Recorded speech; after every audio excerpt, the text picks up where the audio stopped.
Spread of liberalism. Liberalism is a political doctrine that places the protection and enhancement of individual freedom at the core of its concerns.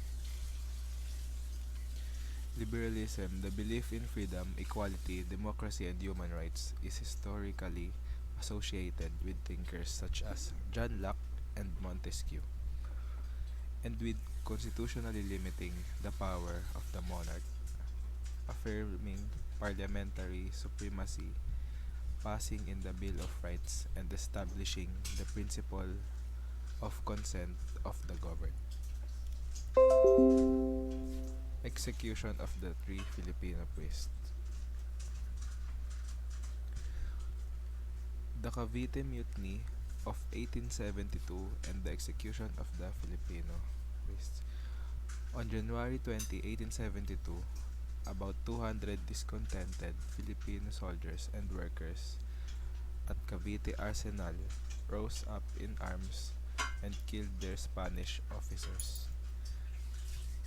In 2 days, the mutiny was smashed by the government troops since there was evidence that the mutineers were in collusion with soldiers in Manila.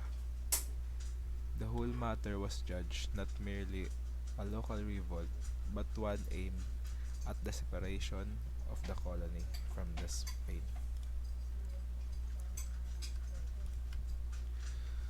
Among those arrested in the tragic event of 1872 were three priests, Father Burgos, Gomez, and Zamora.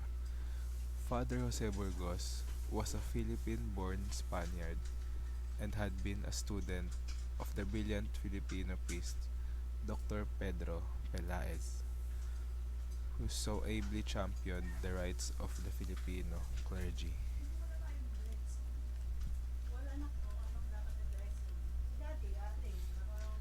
Father Burgos became leader of the subcommittee of the clergy, which also included Father Mariano Gomez and Father Jacinto Zamora.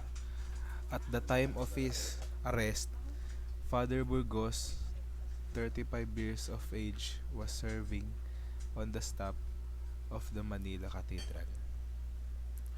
Father Gomez was a Chinese Filipino mestizo. He was the curate of Bacoor, Cavite.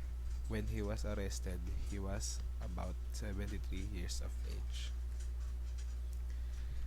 Father Jacinto Zamora, 37 years of age, was serving as a curate of the Manila Cathedral when he was arrested. His imprisonment and trial caused him to lose his mind. The three priests were accused of having fomented the Cavite Revolt. The charges were supported by the perjured testimony of a man who was connected with the Cavite Mutiny, and consequently they were publicly garroted on February 17, 1872. The above public execution created consternation, shock, and scandal among the people.